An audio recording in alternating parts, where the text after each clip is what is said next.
এই দুনিয়ায় হাজারো লোক আছে যারা সফল হয়েছেন। হাজারো ছেড়ে দিলাম, কয়েকজন বিখ্যাত সফল ব্যক্তির নাম বলি। Ratan Tata, Bill Gates, Dhirubhai Ambani, Albert Einstein, Mukesh Ambani, doctor APJ Abdul Kalam, Steve Jobs, Elon Musk, Henry Ford, Gautam Adani. কি চিন্তা ভাবনা করেন এরা? এদের মাইন্ডসেট কেমন হয়? কেন এরা হাইলি সাকসেসফুল ব্যক্তি হয়েছেন? এরকম সাকসেসফুল হতে গেলে কি চাই? 4টি পয়েন্ট নিয়ে কথা বলবো, আর শেষে সুন্দর একটা গল্প বলবো। মন দিয়ে দেখবেন, ভিডিওটি স্কিপ না করে পুরোটা দেখবেন। নমস্কার, আমি রোহন ঘটক, মোটিভেশনাল রোহন চ্যানেলে আপনাদের স্বাগত। ভিডিওটি ভালো লাগলে লাইক করবেন, শেয়ার করবেন, আর চ্যানেলটিকে অবশ্যই সাবস্ক্রাইব করবেন। বেল আইকন ক্লিক করতে ভুলবেন না। প্রথম পয়েন্ট, ক্লিয়ার ভিশন। আপনার কাছে দুনিয়ার বেস্ট জাহাজ থাকতে পারে, দুনিয়ার বেস্ট প্লেন আপনার কাছে থাকতে পারে, কিন্তু যদি পাইলটের জানাই না থাকে যে কোথায় তাকে যেতে হবে, তাহলে এদিক ওদিক সে ঘুরতেই থাকবে।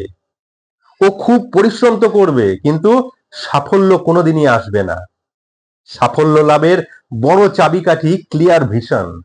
লাইফের গোল সেট হয়ে গেলে এক ক্লিয়ার ভিশন থাকাটা অত্যন্ত জরুরি। আপনার লক্ষ্য আপনার কাছে ক্লিয়ার দেখা গেলে সাকসেস ক্লিয়ার আসবে। লোক এদিক ওদিক ভবঘুরের মতো কেন ঘুরে বেড়ায় জানেন? না চাইতেও সে এমন একটা জিনিস করে যেটা সে করতে না চাইলেও অটোমেটিক করে ফেলে। কেউ চায় না দিন রাত ফোন চালাতে, কেউই চায় না তার সময়কে নষ্ট করতে, কিন্তু হয়ে যায়। কারণ কি জানেন? কারণ সে জানেই না যে সে এক্স্যাক্ট কি চায়। যদি সে জানতে পারে যে তাকে কি করতে হবে, তাহলে সে সেটাই করতে শুরু করবে যেটা তার করা উচিত, আর যেটা তাকে সফলতার রাস্তায় নিয়ে যাবে। দ্বিতীয় পয়েন্ট, থিঙ্ক বিগ। বড় কিছু ভাবুন। যদি আপনি চাঁদের দিকে লাফ দেন, তো চাঁদে পৌঁছাতে না পারলেও তারাদের কাছে তো পৌঁছাবেন। তাও যদি না পারেন, অ্যাটলিস্ট কোনো 30-35 তলা বিল্ডিং এ তো পৌঁছাবেন। সবসময় চিন্তা ভাবনা বড় করুন।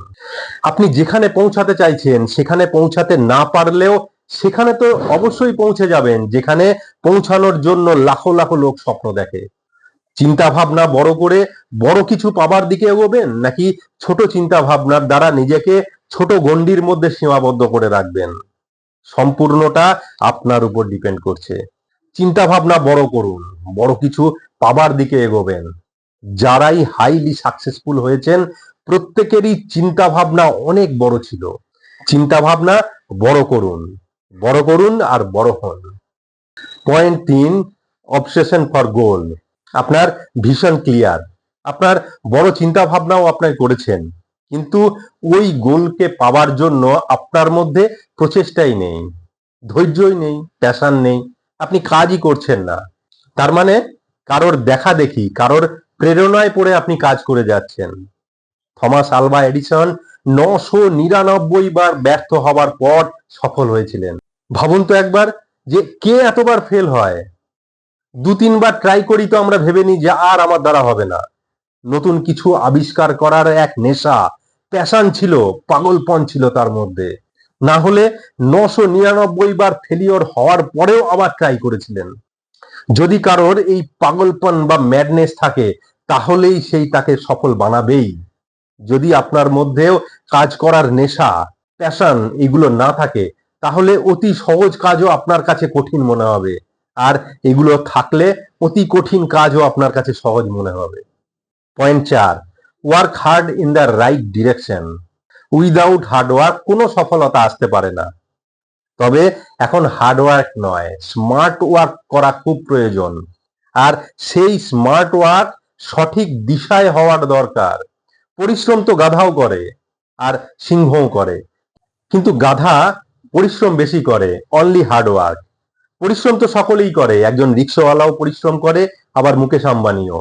সুতরাং শুধু পরিশ্রম করলেই হবে না, সেটা স্মার্ট হওয়া দরকার, আর রাইট ডিরেকশনে হওয়া দরকার। না হলে গাধার মতো হয়েই থাকতে হবে। ভিডিওটির শেষে একটা ইন্টারেস্টিং স্টোরি বলবো বলেছিলাম, এই গল্পটা মিস করবেন না। কিন্তু তার আগে বলি, ভিডিওটি এখনো লাইক করেনি নিশ্চয়ই। যদি লাইক করে না থাকেন তাহলে অবশ্যই লাইক করবেন, শেয়ার করবেন, আর চ্যানেলটিকে সাবস্ক্রাইব করবেন। একবার একজন লোক ভিক্ষা করছিল ট্রেনের মধ্যে। সেই কামরাতে সেই লোকটি দেখলো একজন ধনী ব্যক্তি বসে আছে। ভিখারি লোকটি ভাবলো যে এই ব্যক্তি অনেক বড় লোক, এর কাছে যদি আমি ভিক্ষা চাই তাহলে অনেক টাকা পাবো। এই ভেবে সে ওই ধনী ব্যক্তির দিকে এগিয়ে গেল আর তার কাছে ভিক্ষা চাইলো। ধনী ব্যবসায়ী ব্যক্তিটি বলল, তোমরা সব সময় সবার কাছে হাত পেতে চাও কেন? তুমি কি কোনো কিছু কাউকে দিয়েছো কোনোদিন? লোকটি বলল, আমি তো একজন সামান্য ভিখারি, আমি আবার কাকে কি দেব? আমি সবার কাছে সব সময় চাই, কারণ আমার কাছেই তো দেবার মতো কিছু নেই। ধনী ব্যক্তিটি বললেন, তুমি যদি আমায় রিটার্ন কিছু না দাও তাহলে আমিও তোমায় কিছু দেব না। আমি একজন ব্যবসায়ী, আমি গিভ অ্যান্ড টেকে বিশ্বাসী। ট্রেন স্টেশনে থামতেই সেই ধনী ব্যক্তি নেমে চলে গেল। ভিখারি লোকটি সিটে বসে বসে ভাবতে লাগলো যে আমার কাছে কি আছে যে আমি তাকে দেব। সেই ধনী ব্যক্তির কথাটি তার মনের মধ্যে ছাপ ফেললো।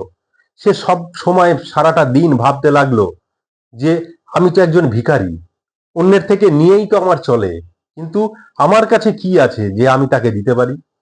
কিন্তু সে কোনো উত্তরই সে পেল না।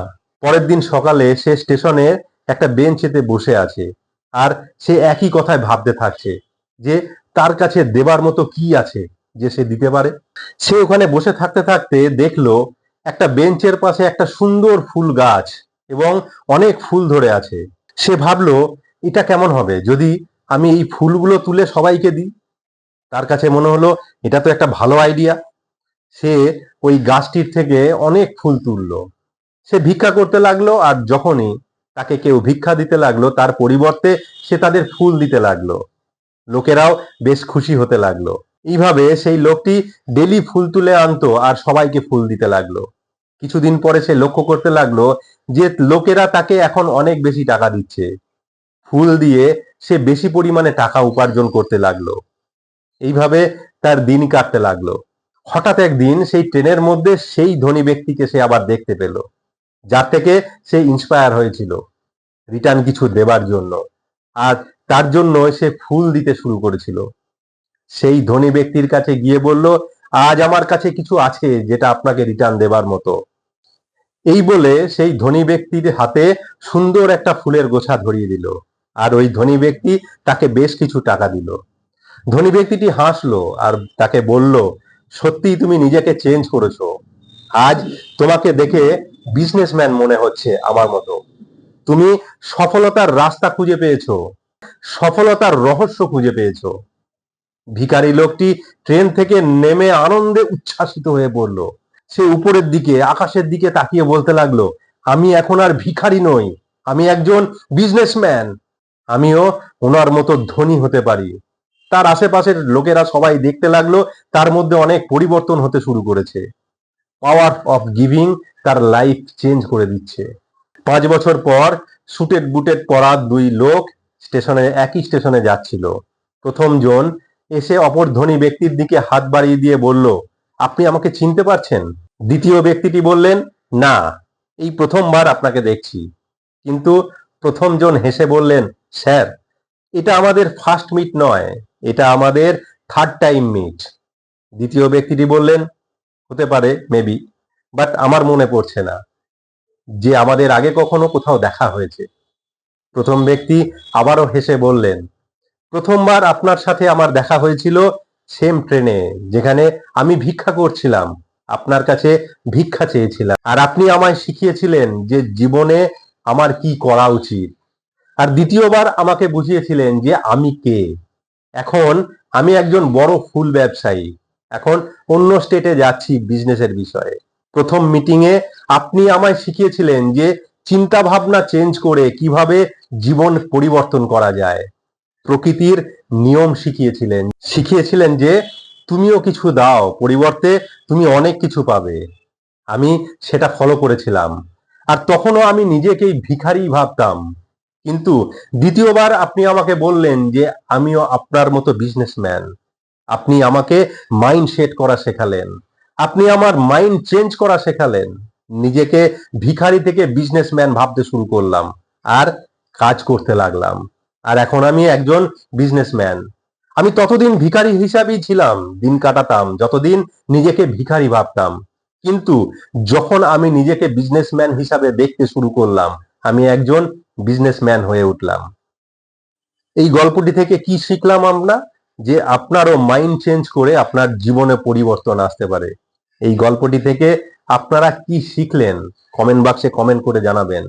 ভিডিওটি ভালো লাগলে অবশ্যই লাইক করবেন, শেয়ার করবেন, আর চ্যানেলটি সাবস্ক্রাইব করা না থাকলে অবশ্যই সাবস্ক্রাইব করবেন। ভিডিওটি দেখার জন্য ধন্যবাদ। ভালো থাকবেন, সুস্থ থাকবেন, আর নিজেকে মোটিভেট করে রাখবেন। নমস্কার।